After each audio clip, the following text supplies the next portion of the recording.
Hello, viewers. Today, you're going to see my recipe for delicious Korean rice wine, makgeolli, flavored with chamomile. And my intention is that this will be a sweet brew. So, of course, I'm calling this sweet chamomile makgeolli.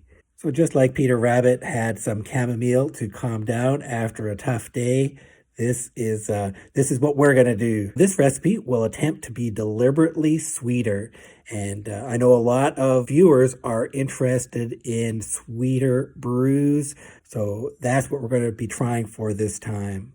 Later on, I'll try to explain why chamomile is an appropriate ingredient to use. If you like this video, please click that like button and subscribe. Click the bell to be notified when I publish a new video on the subject of rustic Asian rice wine every week. And please share this video wherever it is appropriate. I really appreciate your help in spreading the word about rustic Asian rice wine. So let's get to it. Let's brew. So I'm going to do a two-stage recipe. First stage is going to be made with this rice flour, 200 grams of rice flour, and I'm going to make bambak. So I add 600 milliliters boiling water, a little at a time, stirring in between. And I have the bowl on a scale, and I've calibrated the scale so that I know exactly when I put in 600 milliliters of water. So the scale is the secret here. And then after mixing that up nicely, let it cool to room temperature. In the meantime, let's get the nuruk ready. The nuruk contains the enzymes necessary to convert the starch in the rice to sugar. 90 grams of nuruk, 200 milliliters of water, and half a teaspoon of wine yeast. Stir that up and put it aside. We're just going to wait for this to cool down. Notice the texture here. It's pretty thick, but it has cooled down. So I'm going to mix in the nuruk mixture. Stir in the nuruk mixture. Take your time with this. This really should... I'm doing this for 5 or 10 minutes. It can be done for much longer. Just my hand gets tired. But it gets liquid enough to pour carefully into the fermentation jar, which I have previously sanitized. So that's the first stage in there. Just clean it off a bit. Keep the lid loose. It needs air. And put it somewhere dark and constant temperature, relatively cool to ferment. The next day, look at it. There's lots of bubbles on the top. You can see it bubbling away there. It is active. And I'm going to stir it twice today. It's totally liquid now, as it should be. And the second stage, I'm going to get ready for the second stage today by measuring this rice, 800 grams of sweet rice. I'm using Thai sticky rice today. That seems to work fine for me, so and I have a lot of it, so that's what I'm using. Wash this rice. If you're interested in any of the equipment I use or any of the ingredients, please see the video description for links. As always, washing the rice takes some time, but it's important to do it gently, and also important not to do it for too long. You want the rice to be as clear as possible, but after 10 or 15 minutes, you're done. Just set it aside to soak. It should be at least 3 hours. I'm doing it overnight this time. And then the next day, let's look at the first stage. The bubbling has settled down a bit, but it's still bubbling. And especially when you listen to it, you can hear lots of bubbles. Stir it again.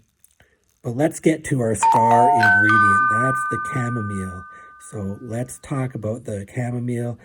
So I bought this chamomile tea at the Chinese supermarket, and interestingly, the Chinese name for it is foreign sweet chrysanthemum. So these are dried flowers, and they make a nice tea. Let's talk about the reasons for using chamomile. First of all, just for the aroma and flavor, like the tea. And maybe secondly, for the herbal effects. And thirdly, chamomile in Europe, it was used in making beer and ale. And it was one of many substitutes for hops. But the chamomile flowers are sweet, they're not bitter. Another good reason for using it, it's appropriate for brewing. Chamomile is an appropriate herbal ingredient for brewing. I haven't tasted any commercial makgeolli flavored with chamomile. Well, we'll see what this one tastes like that's homemade. So I'm going to use 10 grams of dried chamomile. Now compare that with how much you would use for tea. You'd probably use 2 grams would be enough for a cup of tea, or maybe even a pot of chamomile tea. So 10 grams should be enough. It has a quite strong aroma. Let's also get the rice ready now. That's the rice that has been soaking, so drain it, rinse it, and we're going to let it drain for 30 minutes. Then put the drained rice in the steamer that I'm getting up to temperature now, and I spread out the dried chamomile into the middle of the rice. So cover that with the rest of the rice, and fold up the cheesecloth, make it even, and once it's boiling, steam it for 30 minutes. Now the Thai rice seems to cook faster than the chopped salt I normally use, so I'm just letting it steam for 30 minutes. Then carefully peel off the cheesecloth and lift it out. And we're going to spread this out on the rack here to cool. Again, it needs to cool to room temperature. So just wait for that to happen. I like to think that I'm a good listener. It is important to listen to the brew. I hear lots of bubbles, so that sounds good to me. Mix it again, and then put the cooled rice, the hard steamed rice, the go-to bop, into the first stage. So that's the second stage right there. Mix it by hand. Always do that. Feels good. And put it back in the cabinet to continue fermenting. So I don't know if you noticed here, this is my strategy for a sweeter brew. It's to use less water than rice. So the rice water ratio for this brew is 1 to 0.7. And this is the calculation. I had 200 grams of rice flour and 800 grams of the Thai sweet rice. So that's 1 kilogram of rice in total. And for water, I used 600 milliliters of water for the bambak and 200 milliliters of water for the nuruk.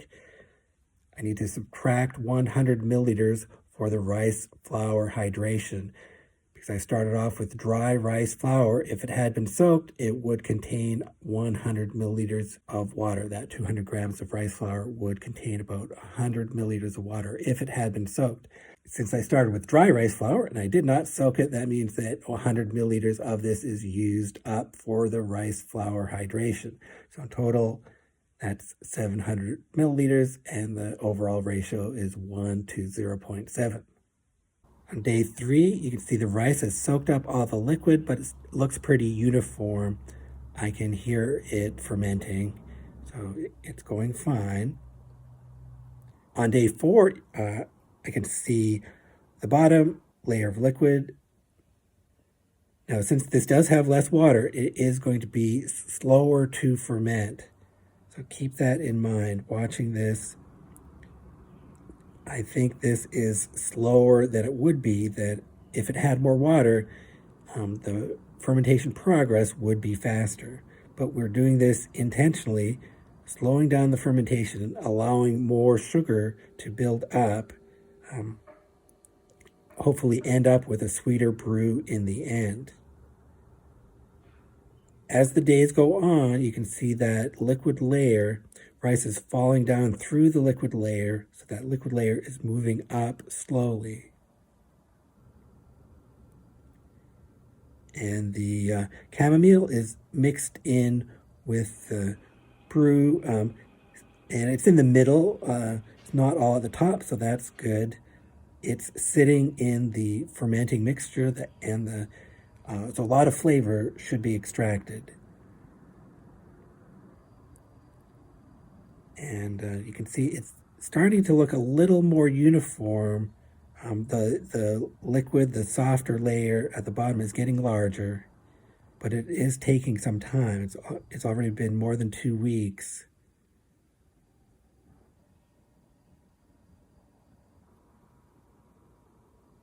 So this is definitely fermenting slower than my usual recipe. I am going to give this extra time. It's only a 2-stage brew. Normally I'd give it maybe 2 weeks or a few days longer than that. But this time I'll give it at least 3 weeks, maybe extra.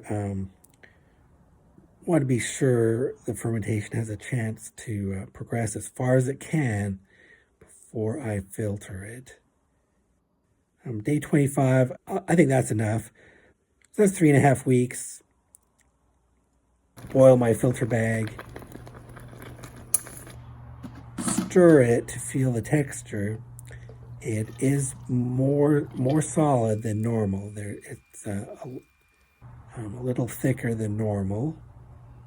There's my boiled filter bag. I'll pour out the whole jar into the bag.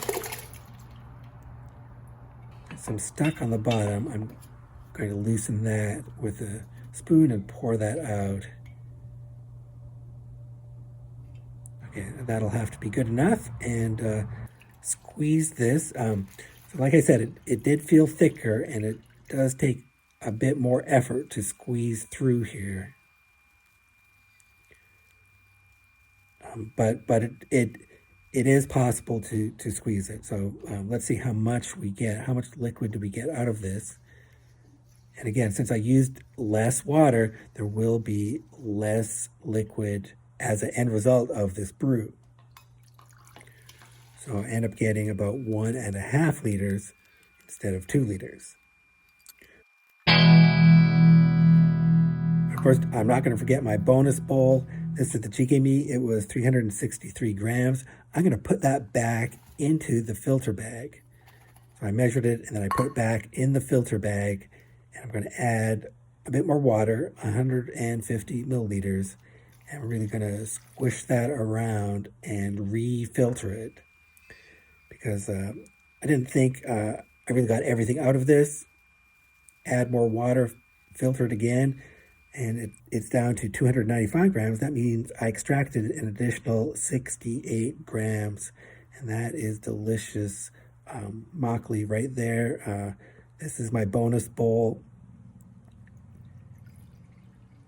So I get to taste it on the day of bottling. I noticed right away that it is sweet. The first taste is sweet, and the chamomile taste is in the middle, and it's a bit chalky at the end. We'll see if that carries through, but I'm glad I got my delicious bonus bowl, but I'm going to give my full evaluation right now. So it's been 3 days. Let's have a taste. And first, let's take a look at how much it's settled. It actually has not settled that much. You can tell when I turn this back and forth, the sediment is very soft. But overall, it's settled, I guess, less than a third. So that's, I think that's definitely less than normal. It did ferment for a long time. There's no fermentation buildup. There's no carbon dioxide buildup. So it's not carbonated. I'll be able to open this easily.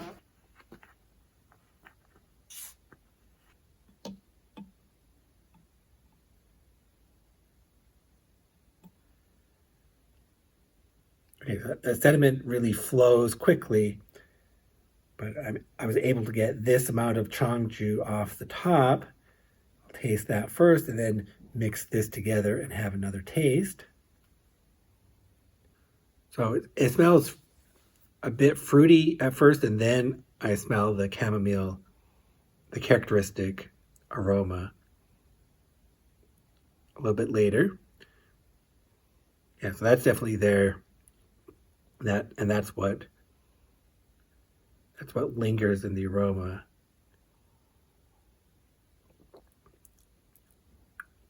Oh, the taste is much fruitier than you would expect. Um, when I had my wife taste this earlier, she said apricot, and I think that's right on. That's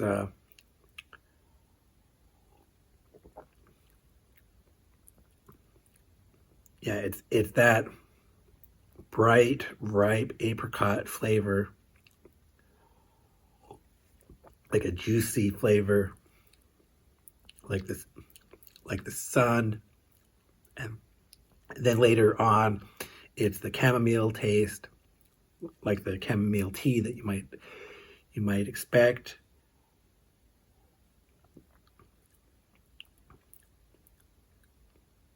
Oh yeah, that okay. So this is very fruity in the middle, and it ends with a chamomile, just a bit astringent. A lot of herbal ingredients will give you bitter tastes, so I know to expect that, but this did not give a bitter taste. Even though there were some bits of stem in that chamomile tea. It wasn't 100% flowers, but still, it worked out. Yeah, there's not much bitterness at all. Very fruity and floral, and with a bit of astringency.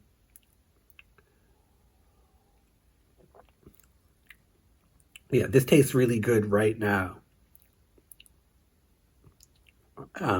For sure, I'm going to drink. I'm going to drink the rest of this bottle soon. This tastes really good. So I'm not going to try to age this. I'm going to enjoy this while I can. This yeah, the chongju here, lots of flavor. I enjoy this. Now I'm going to try the wanju. Mix the chongju and the takju together. And like I noticed, the sediment was really soft. It's easy to mix this completely. So this is the wanju, basically undiluted makgeolli.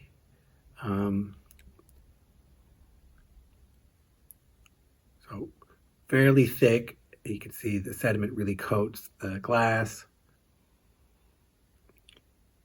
Same aroma.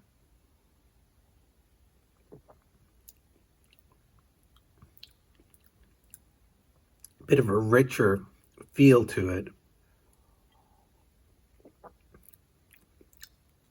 Just because of the texture and because you get more of the rice and grain flavors when you have the takju. Maybe a bit more earthy. Okay, but all of those flavors that I tasted in the chongju are there. Yeah, this is still an intense fruity flavor. Okay, this is very nice. I'm going to dilute this with some sparkling water now. Okay, now this is diluted approximately 1-to-1 with water, so it's makgeolli strength now.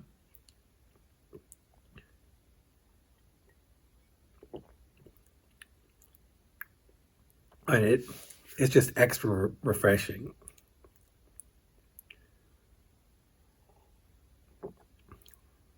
And it still has all that flavor.